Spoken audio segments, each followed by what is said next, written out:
শিবম, এই যে আমাদের ভাই শিবম ভাই। মনে হয় টোটো করবে না, আমাকে হাঁটিয়ে হাঁটিয়ে মারবে, আমি বুঝতে পেরেছি। আর এই যে বাড়ির সবাই ব্যাগ রেডি হয়ে গেছে। এটা হচ্ছে আমার সাজুগুজুর ব্যাগ। এটা হচ্ছে hello guys, welcome back to my YouTube channel. সব শেল দাবার চলেছে নতুন ব্লগের সাথে আশা করছি সবাই খুব ভালো আছো, আর আমি অনেক ভালো আছি। তো এখন স্নান ধান করে আসলাম। তো আজকে টাইটেল দেখে বুঝতেই পেরেছি যে কী নিয়ে ব্লগ হতে চলছে। তো চল আজকে ব্লগটা তোমরা দেখতে থাকো। আজকে যাওয়ার আছে অনেক জায়গায়, তো চলো তোমরা আজকে দেখতে থাকো। আমি স্নান করে আস্তে আস্তে এদের খাওয়া হয়ে গেল। শিবম, কি দিয়ে খেয়েছিস?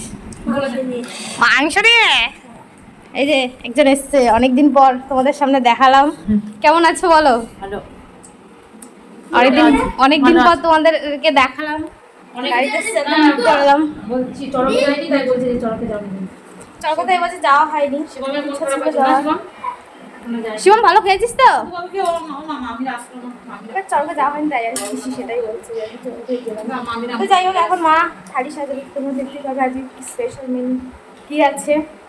আর বিকালবেলা একটু যাবো একটু ঘুরঘুর করতে। আর একটা প্ল্যানিং হচ্ছে, তো তোমাদের পরে দেখাচ্ছি যাওয়ার প্ল্যানিং হচ্ছে। বাকি শিবম, এই যে আমাদের ভাই শিবম ভাই। চলো একটা সাজা মা দেখাচ্ছি। তো গাইস রেডি হয়ে গেছি, এখন যাবো একটু পার্লার দিকে। পার্লার কদিন ধরে কীর্তন হচ্ছে, ওইখানে শিবমের মানুষের কাছে, তো সেইখানে যাবো। মা রেডি হচ্ছে, আমি রেডি হয়ে গেছি। তো চলো তোমরা ব্লগটা দেখতে। বেরিয়ে পড়েছি আমরা সবাই মিলে। এই যে মা, শিবম, ওই যে পেছনে আরও আছে, ছোটো মা আছে। তো চলো, মা মনে হয় টোটো করবে না, আমাকে হাঁটিয়ে হাঁটিয়ে মারবে, আমি বুঝতে পেরেছি। কিছু বলবি? Hi guys. মা হাঁটিয়ে হাঁটিয়ে মারবে, আমি বুঝতে পেরেছি। কি আর বলবো, চলো হেঁটে হেঁটেই যাই, কিছু করার নেই। চলো তোমার ব্লগটা দেখতে। সামনে পিছন করে বলি শিবম দেখাচ্ছি।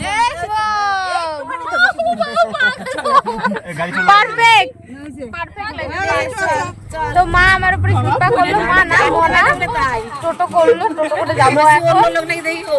চলো চাইলে সব হতে পারে।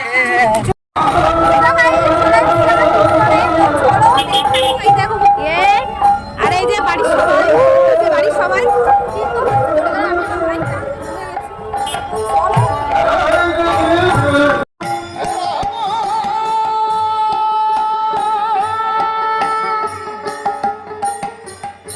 আমাদের এখানে শিবতলা বলে একটা জায়গা আছে, সেইখানে না প্রত্যেক বছর এক সপ্তাহ পুরো কীর্তন হয়। নাকি এক সপ্তাহের বেশিও হয়, কি জানি ঠিক জানি না। তো এখানে মন্দিরে ঢোকার আগে আমরা সবাই মিলে একটু তিলক দিয়ে নিচ্ছি। মার দেওয়া হয়ে গেছে, এদিকে আমি দিলাম, এই পিসি দেবে। তো এই যে দেওয়া হয়ে গেছে, এবার আমরা মন্দিরে গিয়ে ঠাকুরের দর্শন করব। এই যে ঠাকুর দেখতে পাচ্ছি কতটা সুন্দর। এখানে মাঝে মাঝেই আসি, বলতে গেলে শিব পুজোর সময় আসি, মানে শিবরাত্রিতে নীল পুজোয় মা নীল পুজো করতে আসে তখন। এই যে ঠাকুরকে নমস্কার করে নিলাম আমি, আমার পরে করে নিল মা, কারণ ক্যামেরাম্যানটা তো আমার মাই। মারটা আমি ক্যাপচার করি, আমারটা মা ক্যাপচার করি। তো যাই হোক, ওইখানে আমাদের শিবম দেখতে হচ্ছে ঘন্টা বাজাচ্ছে। তোমাদের ঠাকুর দেখিয়ে দিলাম। তারপরে এইদিকে দেখতে পাচ্ছ প্রচুর ফল বানানো হচ্ছে, যারা আসবে তাদের তো দিতে হবে। আর এদিকে হবে ভোগের প্রসাদ, অনেক ভোগের প্রসাদ হচ্ছিল। আর ওই যে আমার শিব ঠাকুর ওখানে বসে আছে, তো ওনাকে নমস্কার না করলে হয়, তো ওনাকে একটু নমস্কার করে দিলাম মন প্রাণ দিয়ে। আর শিবের মাথার সামনে ছিল একটা ঘন্টা, সেটা আমি বাজাচ্ছিলাম, মানে এত ভারী কি বলবো। তারপর এই কীর্তনে যাদের মানসিক থাকে বাতাসা দেওয়ার, সেই বাতাসাই সবাইকে ছিটিয়ে ছিটিয়ে দেয়।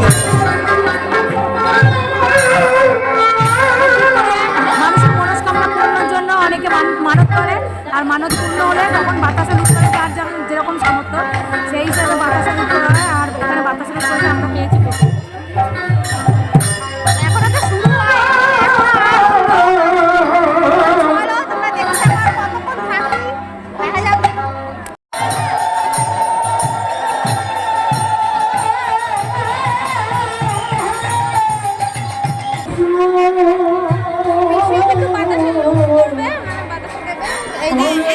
এইটার মানসিক আছে, এইটার মানসিক আছে।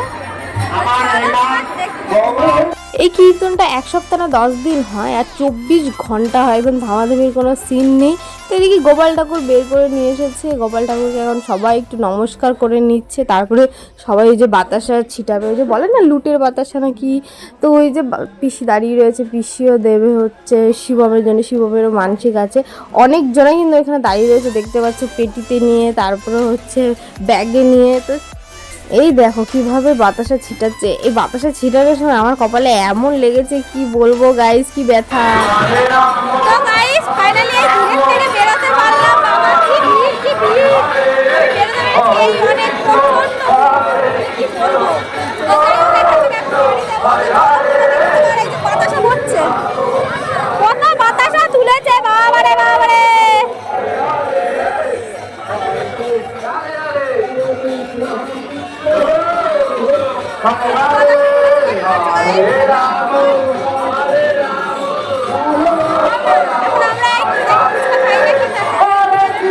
আমি বলেছিলাম যে এক জায়গায় যাওয়ার আছে, তো কোথায় যাওয়ার আছে তো বলি। তো যাবো হচ্ছে আমরা মালদায় চড়ক পুজোর মেলা হবে শুক্রবারে না বৃহস্পতিবার থেকে শুরু। তো সেইটাই দেখতে যাব, মা আমি ভাই আর মামা এসছে নিতে মালদা থেকে। তো এই যে আমাদের ব্যাগ রেডি হয়ে গেছে, এটা হচ্ছে আমার সাজুগুজুর ব্যাগ, এটা হচ্ছে জামা কাপড়ের, এটা হচ্ছে জামা কাপড়, এটা পরে যাব, এটা হচ্ছে আমার, আর এটা হচ্ছে ভাইয়ের, আর ওই থেকে মার চুড়িদার আছে। তো চলো, আর এখন রাতের ডিনারটা করব, অনেকক্ষণই হয়েছে এসেছি। তো চলো দেখি রাতে কি খাওয়া যায়, মা কি বানাচ্ছে। তো চলো তোমাদের দেখাই। আমি ব্লগ শেষ করিনি, আমি ঘুমিয়ে পড়েছি। আবার প্রথম থেকে বল। বন্ধুরা আমাদের খাওয়া দাওয়া হয়ে গেছে, এখন আমরা ঘুমাইছি। আজকে একটু ঘুমাইতে দেরি হয়ে গেছে, আজকে কেন ওই গরম জবের থেকে পড়ছে তবে থেকে আমাকে 11টা 12টা বাজে গেছে ঘুমাইতে ঘুমাইতে। তো যাই হোক, আজকে আমি ব্লগটা এখানে শেষ করতেছি। আবার তোমাদের লগে আবার ভোরবেলা থেকে দেখা হইব, ঠিক আছে আগামীকাল থেকে। হ্যাঁ, মায়ের দিয়ে ক্যামেরাটা ধরে রাখছে, আমি নোকপালিশটা পরি নাই, ঠিক আছে। যার সময় মনে পড়বে মা বেটি গো নোকপালিশটা পড়তে হইব। তো যাই হোক, মা পরেনি, পড়েছ। আমি আজকের ব্লগটা এখানে শেষ করছি। ব্লগটা ভালো লাগলে লাইক করো, কমেন্ট করে, চ্যানেলকে সাবস্ক্রাইব করে দেখো নেক্সট ব্লগে। ততক্ষণ tata, bye bye, good night.